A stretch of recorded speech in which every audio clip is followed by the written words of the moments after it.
What's up, YouTube? Dirt Road Soldier here. Well, it's opening day elk season, and you see me, I'm sitting in my closet. Pretty distraught over not being able to go elk hunting, but life goes on.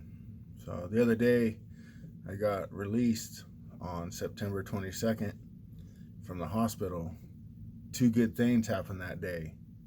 I got released from the hospital, and my suppressor got released from ATF jail. So if you want to make an investment in yourself and you like shooting as much as I do, you should invest in a suppressor.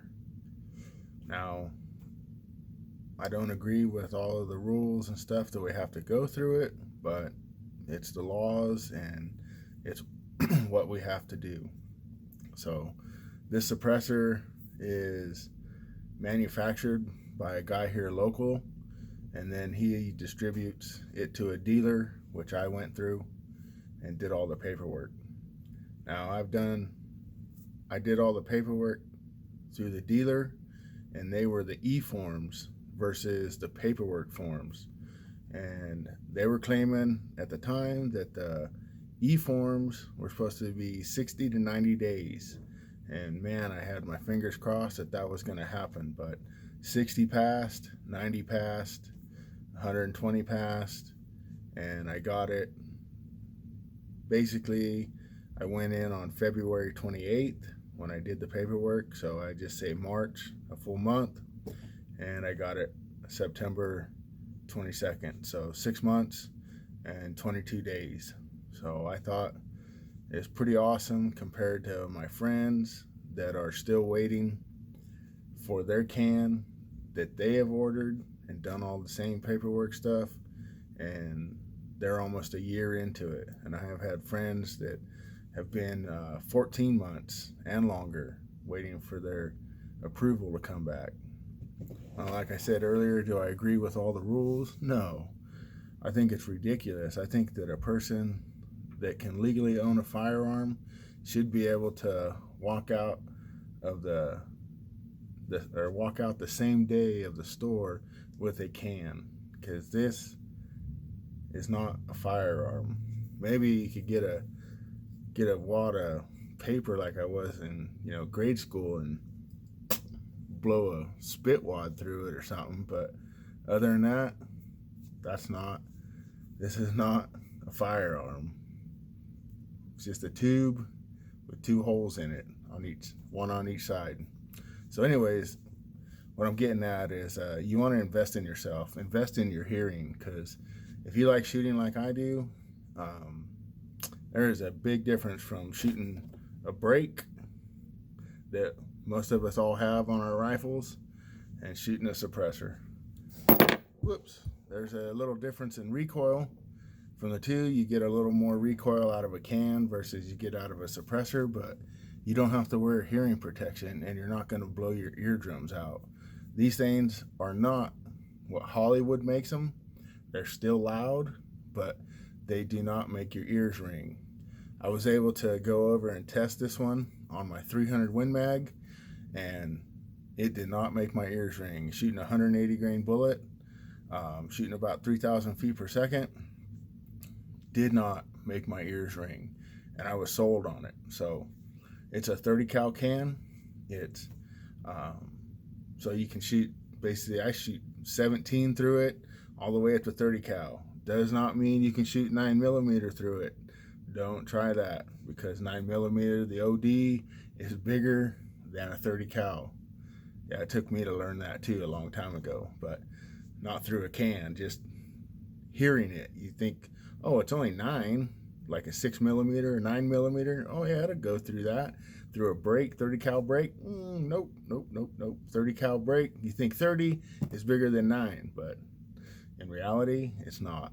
So anyways, yeah, and especially for our youth coming up, my kids like to shoot, and just as much as I do, and they hunt, and always trying to remember to put hearing protection on is kind of a pain, and then talking to them, like when we're out hunting, trying to talk to my daughter, like, do you see that deer right there? And she can't hear me because either she didn't turn her microphone on the hearing part of it, or the batteries were dead or something. So she's like, what?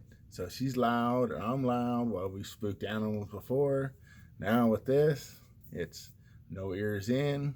Stuff gets in a hurry up. Didn't forget ears. Go right out and be able to shoot an animal and not blow her eardrums out, because I don't want her to end up like me, always going, what, what? Because conversations that go on, I cannot hear things anymore like I used to. So I'm even looking at myself at maybe getting a hearing aid. So, but anyways, make the investment. This is expensive. My God, it's expensive. $700 for this plus $200 tax stamp, right up at $900, right after taxes and stuff, $950. Definitely expensive, but I mean, you can't even buy a really good scope anymore for, less than that anymore. So well worth the money. And once you get one, then you want another one, because you want them on all your rifles. You want to get away from all your brakes, and have cans on every one. You don't want to be taking your can off and putting it on another one, because it does change the point of impact just a little bit. There's a shift in it just a little bit. I haven't been out shooting this due to my injury, so I'm very pleased about being able to go out and sighting in my 6.5 PRC, which my daughter says that's her rifle. But anyways, this deer season for her should be a whole lot better, and we're not going to make her ears ring. So that's what we're excited about. So if you want to invest in something, invest in one of these. Very well worth it.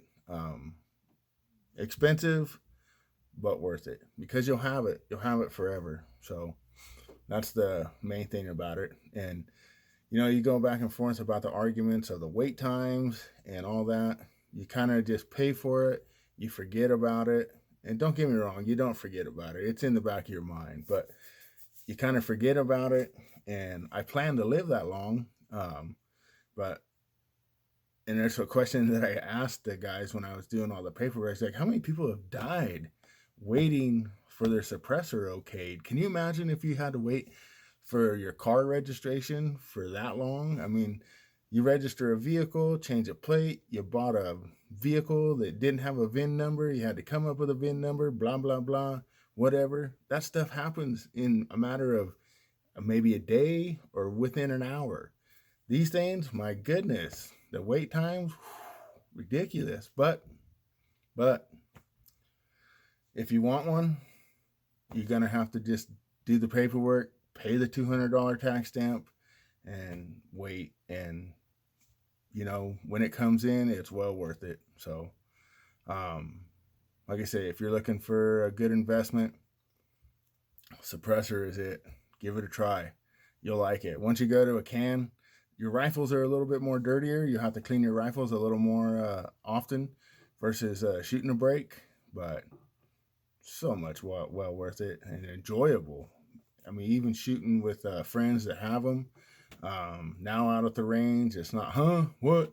Oh, let me take my ears off. Are we cold? Are we cold or what? I mean, they can shoot and it doesn't bother you a bit. So, yeah, check them out. You'll like it. I guarantee it. Have a great day. Thanks for watching.